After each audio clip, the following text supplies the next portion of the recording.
Olá, cursistas! Sejam muito bem-vindos aos estudos da disciplina Análise de Demonstrações Financeiras do curso Técnico em Finanças.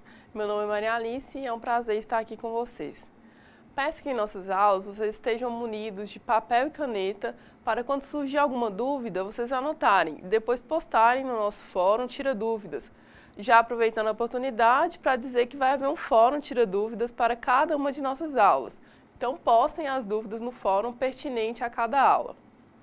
Para que tenhamos um bom resultado, será necessária a dedicação de vocês nos estudos e nas atividades da sala virtual, mas também é muito importante que vocês leiam a apostila. Nessa primeira aula, iremos identificar as informações elementares de um balanço patrimonial, como é estruturado um balanço patrimonial de uma empresa. Além disso, vamos elaborar a demonstração do resultado do exercício de uma empresa. Vamos começar? Ao longo do período em que vocês estudaram contabilidade geral, foi possível perceber que a contabilidade de uma empresa desempenha diversas funções. Dentre elas, destacam-se a necessidade de controlar, demonstrar resultados e estabelecer métodos para o cumprimento das obrigações legais e fiscais inerentes à pessoa jurídica, nesse caso, a empresa. Para iniciarmos essa nova disciplina, vale enfatizar que daremos uma visão global sobre os relatórios contábeis. Entre os mais importantes estão as demonstrações financeiras. Essas demonstrações serão objetos do estudo no decorrer de nossas aulas. Familiarizar-se com os demonstrativos financeiros é essencial para o desenvolvimento da análise das demonstrações financeiras, posto que toda pessoa jurídica deve fornecer informações obrigatórias, por exemplo, para fins fiscais, ao desempenhar sua atividade. Logo, o futuro administrador deve obter um conhecimento sólido para o assunto para desempenhar eficientemente as funções que lhe estão inerentes. A análise das demonstrações financeiras exige um conhecimento do que representa cada conta que nelas figura. Há uma infinidade de contas decorrentes de inumeráveis operações realizadas pelas empresas das mais diferentes atividades. Mesmo o exame das operações de uma simples empresa comercial revela uma enorme relação de contas e, sem uma noção do que elas representam, a interpretação das demonstrações fica prejudicada. Portanto, a análise das demonstrações financeiras exige noções do seu conteúdo, significado, origens e limitações, sendo essa uma das principais finalidades da contabilidade, que é de demonstrar periodicamente a situação em que se encontra uma determinada pessoa jurídica. Essas demonstrações periódicas representam a matéria-prima para o estudo da situação econômico-financeira de uma empresa. Através de uma abordagem resumida, é possível apresentar o que revelam as demonstrações financeiras e cada uma das principais contas que nelas aparecem quando elas são publicadas. As principais partes dessas publicações são: primeiro, relatório da diretoria. Através desse relatório, a diretoria presta informação aos acionistas sobre diversos aspectos do desempenho e de perspectivas da sociedade relativas a estratégias de vendas, compras, produtos, expansão, efeitos conjunturais, legislação, resultados alcançados, planos, previsões, dentre outras coisas. É uma forma de manter os acionistas e terceiros avisados sobre o que se realiza na empresa. O relatório da diretoria é uma peça em que se relata livremente aquilo que se julga importante. Temos também as demonstrações financeiras. Elas são compostas por 4 peças: o balanço patrimonial, a demonstração do resultado do exercício, a demonstração de lucros e prejuízos acumulados, que poderá ser substituída pela demonstração das mutações do patrimônio líquido, e as demonstrações das origens e aplicações de recursos. Cabe destacar que nessa aula iremos focar na estrutura do balanço patrimonial e na demonstração do resultado do exercício. Além disso, temos ainda as notas explicativas. São dados e informações que complementam as demonstrações financeiras, como, por exemplo, taxa de juros, vencimentos e garantias de obrigações de longo prazo, e também fornecem critérios contábeis, como de avaliações de estoques, depreciação e demais provisões, ou ainda acrescentam informações como garantias prestadas a terceiros, espécies de ações de capital social, eventos subsequentes à data do balanço que tenham efeitos relevantes sobre a situação financeira da companhia, dentre outros. E por fim temos o parecer dos auditores. é obrigatório apenas para companhias abertas, ou seja, aquelas que têm papéis negociáveis, como por exemplo ações, colocados junto ao público. Mas o que mostram as demonstrações financeiras? A Lei das Sociedades Anônimas, ou por ações, Lei nº 6.404, de 1976, em seu artigo 176, determina a estrutura básica das 4 demonstrações financeiras mencionadas anteriormente. A legislação fiscal tornou essas determinações obrigatórias, também para os demais tipos de sociedades. Por essa razão, todas as empresas no Brasil divulgam suas demonstrações financeiras sobre a forma prevista na Lei das Sociedades Anônimas. Essa lei trouxe consideráveis aperfeiçoamentos contábeis em relação às práticas anteriormente vigentes e tornou-se um marco na história da contabilidade no Brasil, apesar de ainda não incorporar todos os aperfeiçoamentos que seriam possíveis. Basicamente, suas disposições referem-se a demonstrações financeiras obrigatórias composta pelo balanço patrimonial, demonstração do resultado do exercício, demonstração de lucros ou prejuízos acumulados ou demonstrações das mutações do patrimônio líquido e demonstração das origens e aplicações de recursos, conteúdo das demonstrações financeiras, que podem ser os critérios de avaliação de ativo e passivo, correção monetária do balanço, ou seja, levar em conta a influência da inflação sobre os valores monetários das contas a cada ano, determinação do lucro líquido, ou seja, a consolidação de demonstrações financeiras. Portanto, é fundamental, além de ser obrigatório por lei, para uma empresa demonstrar, por intermédio de procedimentos contábeis, sua situação patrimonial, sua situação financeira e a sua rentabilidade. Portanto, suas demonstrações contábeis. Vejamos agora como se compõem essas demonstrações. Vamos iniciar pelo balanço patrimonial. A palavra patrimônio pode ter diversos significados, de acordo com o contexto em que ela é empregada. Se formos falar em cultura, por exemplo, temos patrimônio cultural. Se falarmos em herança, por sua vez, é comum virmos o patrimônio que será herdado. Na contabilidade, consideramos patrimônio o conjunto de bens, direitos e obrigações de uma entidade. Você já deve ter uma boa noção do que é balanço patrimonial. Pois bem, vamos relembrar um pouco. O balanço patrimonial é uma demonstração cujo propósito é mostrar a posição patrimonial e financeira da empresa em uma determinada data. Nesse sentido, o balanço patrimonial é a demonstração que apresenta os bens e direitos da empresa, assim como as obrigações em determinada data. O balanço mostra as fontes de onde provierem os recursos utilizados para a empresa operar e os bens e direitos em que esses recursos se acham investidos. Essa definição põe em evidência os termos fontes e investimentos dos recursos, que é altamente desejável do ponto de vista da análise de balanço, visto que analisar balanços é, em grande parte, avaliar a adequação entre as diversas fontes e os investimentos efetuados. Vamos entender então a origem e a estrutura do balanço patrimonial. O balanço patrimonial é uma demonstração financeira constituída de 2 colunas. Na coluna da esquerda são relacionadas as contas que refletem as aplicações de recursos, ativo. No lado direito, as que representam as origens de recursos, o passivo.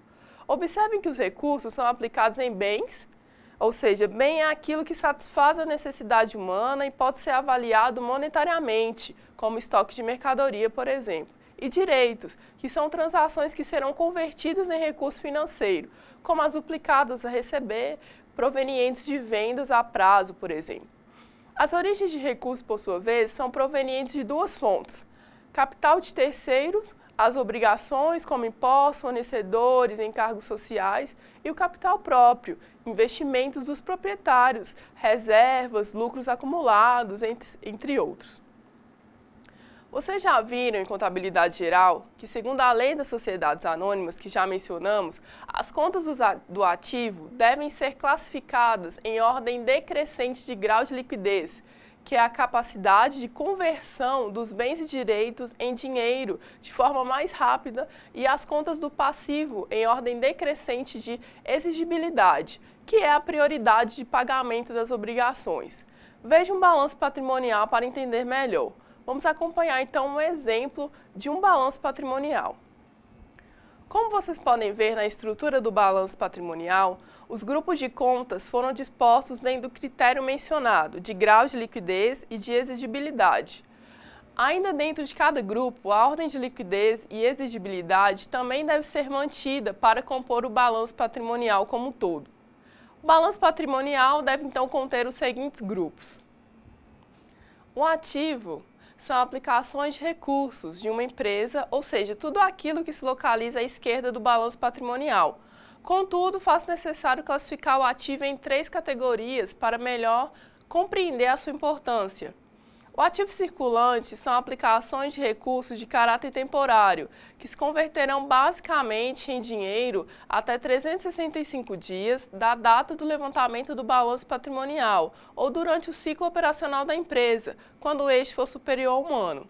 O ativo circulante é representado por disponibilidades, ou tudo que pode ser revertido imediatamente em recurso financeiro, como, por exemplo, caixa, banco, conta movimento e aplicações de liquidez imediata. Os direitos realizáveis no curso do exercício social seguinte, como quantias que terceiros devem à entidade, como, por exemplo, clientes e duplicatas a receber, ou outras aplicações, como estoque, por exemplo. Aplicações de recursos em despesas do exercício seguinte, como juros pagos antecipadamente, aluguéis antecipados. O ativo realizável a longo prazo, por sua vez, são aplicações de caráter temporário, que se converterão em dinheiro mais lentamente, ou seja, após 365 dias da data do levantamento do balanço, ou após o ciclo operacional, quando este for superior a 1 ano. Esse ativo é representado pelos direitos realizáveis após o término do exercício seguinte, como, por exemplo, clientes, duplicatas a receber, além de outras aplicações que não fazem parte do exercício em questão. E os direitos derivados de vendas, de adiantamentos ou empréstimos a sociedades coligadas, que são as sociedades que participam com 10% ou mais do capital social de outra, sem contudo controlá-la. Ou controladas, que são sociedades nas quais a controladora possui predominância nas deliberações sociais e poder de eleger a maioria dos administradores, a diretores, acionistas ou participantes do lucro da empresa, em virtude de não constituírem negócios usuais na exploração do objeto na empresa. Já o ativo permanente, como o próprio nome já diz, são aplicações de recursos de caráter permanente. Ficou difícil? Então iremos classificá-lo, esse ativo permanente, em 3 subgrupos para facilitar a compreensão. Os investimentos englobam todas as participações de natureza permanente em outras empresas, na forma de ações ou cotas. Vamos rever o conceito de sociedades coligadas ou controladas. Assim, outros bens e direitos que não se destinam à manutenção da atividade da empresa. Como exemplo de investimento, temos as participações permanentes em outras sociedades, obras de arte que compõem a decoração da sede da empresa, terreno para futura utilização, dentre outros. O imobilizado é constituído por bens e direitos necessários à manutenção das atividades da empresa ou exercidos com essa finalidade, inclusive os de propriedade industrial ou comercial, como, por exemplo, o imobilizado. Como exemplo de imobilizado, temos máquinas e equipamentos necessários à produção, terrenos onde estão localizados a fábrica, as lojas, etc. As instalações hidráulicas, elétricas, veículos, marcas e patentes. O diferido compreende as aplicações de recursos em despesas que contribuirão para a formação do resultado de mais de um exercício social. Em outras palavras, são gastos ocorridos no exercício que irão beneficiar vários exercícios futuros. Como exemplo de diferido, temos as despesas pré-operacionais, gastos com pesquisa e desenvolvimento, especialmente em indústrias de tecnologia ou farmacêuticas. O passivo corresponde aos recursos utilizados pela empresa. Como você já sabe, o passivo deve ser posicionado à direita do balanço patrimonial. Assim como o ativo, o passivo é classificado em subdivisões, a saber. O passivo circulante são obrigações da empresa com terceiros de vencimento em até 365 dias da data do levantamento do balanço patrimonial ou durante o ciclo operacional, quando este for superior a 1 ano. Como exemplo, temos as obrigações com fornecedores de mercadorias, matérias-primas, embalagens, empréstimos e financiamentos bancários, obrigações trabalhistas, tais como 13º, salário, férias e gratificações, e obrigações fiscais, tais como os impostos e tributos, por exemplo, dentre outros fatores. O passivo exigível a longo prazo nada mais é do que as obrigações da empresa vencíveis após 365 dias ou após o ciclo operacional, quando esse for superior a 1 ano. Todas as contas descritas no passivo circulante podem fazer parte do passivo exigível a longo prazo, desde que sejam observados os seus prazos de liquidação. Pelo que vocês já estudaram até o momento, vocês podem entender que a tarefa do balanço patrimonial é a de resumir e apresentar adequadamente os dados referentes ao ativo, que são as aplicações de recursos feitos pela empresa, e ao passivo, que são as origens dos recursos obtidos pela empresa. Além dos recursos devidos a terceiros, passivo circulante e o passivo exigível a longo prazo, ainda fazem parte do passivo o resultado de exercícios futuros e o patrimônio líquido, cujas definições veremos. Algumas vezes, uma empresa apresenta um valor referente a lucro ainda que estimado, resultante das receitas recebidas antecipadamente, deduzidas dos custos e despesas correspondentes. Entregam esse grupo somente os valores recebidos por antecipação para futura entrega de produtos ou serviços, para os quais não haja qualquer tipo de obrigação de devolução por parte da empresa. Como, por exemplo, temos as receitas de aluguel recebidas antecipadamente. O patrimônio líquido são os recursos dos proprietários investidos na empresa, não representando, portanto, exigibilidades. Representa os recursos acionistas formados por capital, dinheiro ou bens, entregues pelos acionistas à empresa ou por lucros gerados pela empresa e retidos em diversas contas de reservas ou de lucros acumulados.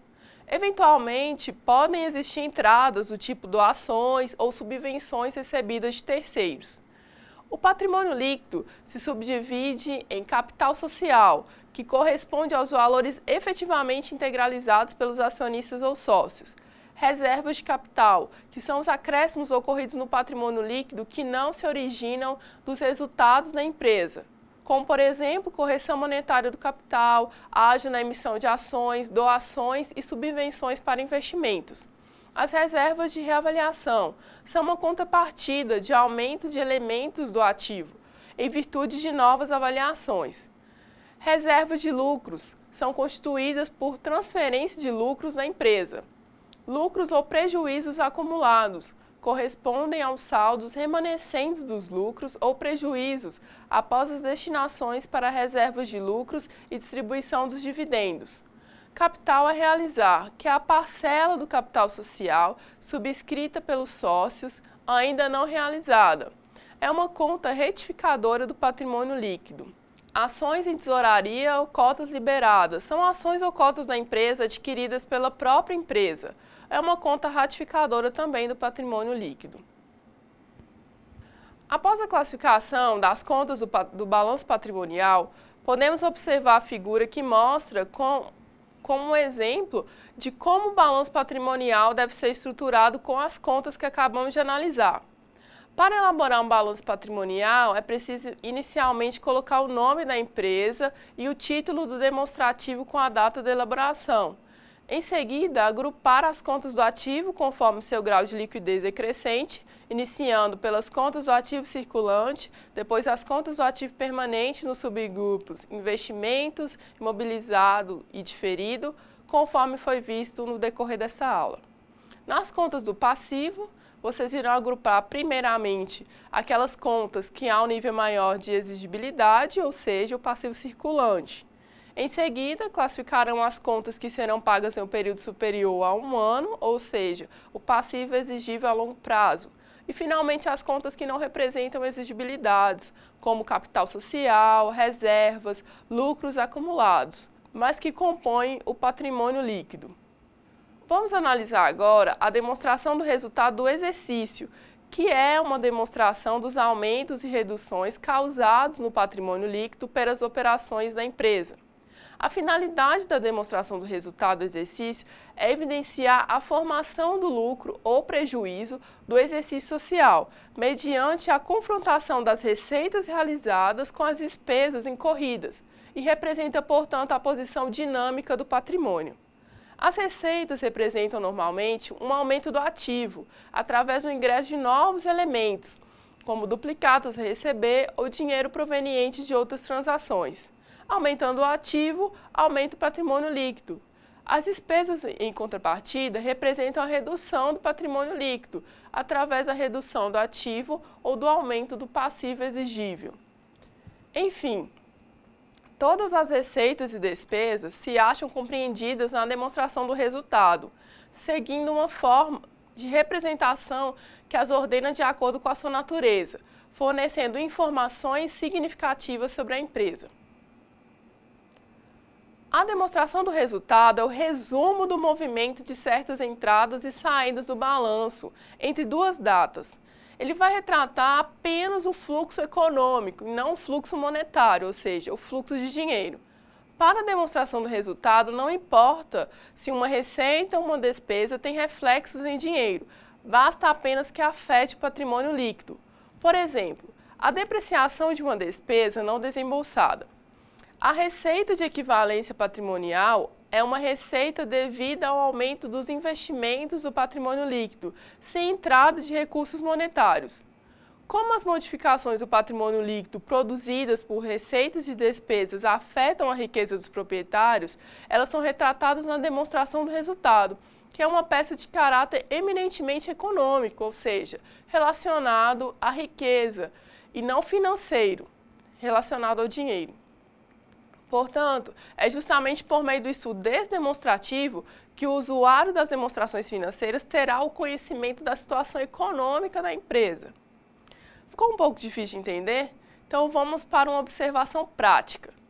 Segundo a Lei nº 6.404, de 74, a demonstração do resultado do exercício discriminará os seguintes elementos. Receita operacional bruta são as vendas ou serviços. Refere-se ao valor de vendas de bens e serviços. É constituída pelo valor bruto faturado. O faturamento representa o ingresso bruto de diversos recursos externos provenientes das operações normais de venda a prazo ou à vista, no mercado nacional ou exterior, de produtos, mercadorias ou serviços. Da receita operacional bruta devem ser deduzidos os impostos incidentes sobre vendas, as vendas canceladas e os abatimentos concedidos para chegar à receita operacional líquida. A essa adicionam-se os investimentos fiscais sobre as exportações. Deduções são fatos contábeis que diminuem o valor da receita operacional bruta, como abatimentos concedidos em função de preços especiais, vendas em volumes elevados, clientes especiais. As devoluções são vendas canceladas em função de diversos motivos, como, por exemplo, quando há um desacordo em relação ao pedido. Os impostos incidentes sobre vendas são os impostos que guardam proporcionalidade com o preço de venda. Os mais comuns são IPI, que é o Imposto sobre Produtos Industrializados, é um imposto cobrado pela União, que é um órgão federal, sobre os produtos que sofrem industrialização definida como operação que lhe modifique a natureza, o funcionamento ou o seu acabamento. A empresa atua como um agente arrecadador de IPI nas suas vendas, cobra dos clientes o IPI correspondente. Desse valor, deduz a parcela já paga nas compras e a diferença entre o imposto cobrado nas vendas e o pago nas compras é recolhido ao governo federal. O ICMS é um outro tipo de imposto sobre circulação de mercadorias e serviços. É um imposto incidente sobre o valor agregado de cada circulação de mercadoria. O valor pago pela empresa refere-se à diferença entre o imposto contido nas vendas e aquele pago nas compras. E ainda temos o ISS, que é o Imposto sobre Serviços. É um imposto cobrado pelos municípios e ele incide sobre os serviços prestados. A receita operacional líquida é o valor de vendas da empresa após as deduções. é a principal fonte de fundos da empresa. Custo das mercadorias, produtos vendidos, serviços prestados. São os gastos diretamente envolvidos na atividade comercial, industrial e de prestação de serviço. O lucro bruto ou prejuízo é a diferença entre a receita operacional líquida e o custo das vendas. As despesas operacionais são gastos necessários para a realização das vendas dos produtos ou serviços, administração da empresa e financiamento de suas operações. As despesas com vendas são todos os gastos incorridos nas áreas de vendas, como, por exemplo, as despesas com comissões sobre vendas, gastos com propaganda e publicidade e provisão para os créditos de liquidez duvidosa, dentre outros fatores.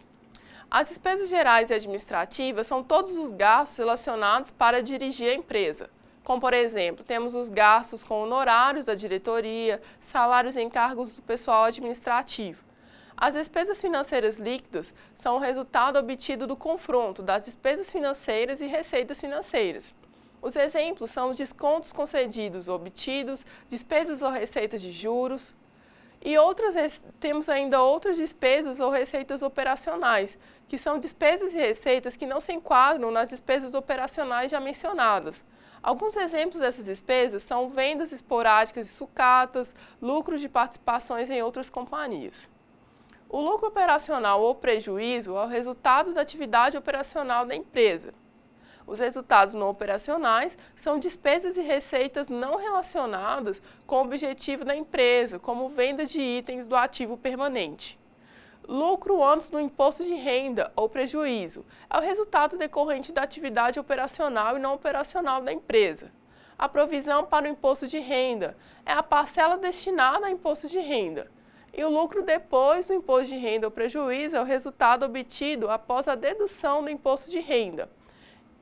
Participações ou contribuições previstas nos estatutos da empresa. E o lucro líquido ou prejuízo é o resultado final da disposição dos sócios ou acionistas. A partir da Lei das Sociedades Anônimas, a divulgação das demonstrações financeiras passou a ser publicada em duas colunas, ou seja, com valores do ano atual e do ano anterior.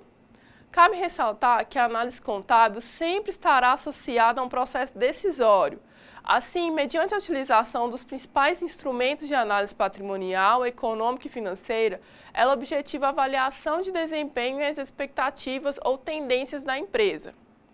Como vocês devem ter noções de análise e interpretação das demonstrações contábeis, direcionadas para o enfoque de geração de informações para a tomada de decisão, é preciso conhecer os demonstrativos contábeis usuais e algumas técnicas básicas de análise, assim como ter condições de implementar essa ferramenta em seus negócios.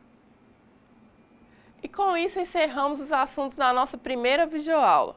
Eu espero que vocês tenham gostado e que tenham absorvido ao menos um pouco do que vimos aqui hoje. Lembre-se de acessar a sala virtual, participar dos fóruns e postar suas dúvidas. E não se esqueçam dos estudos da apostila.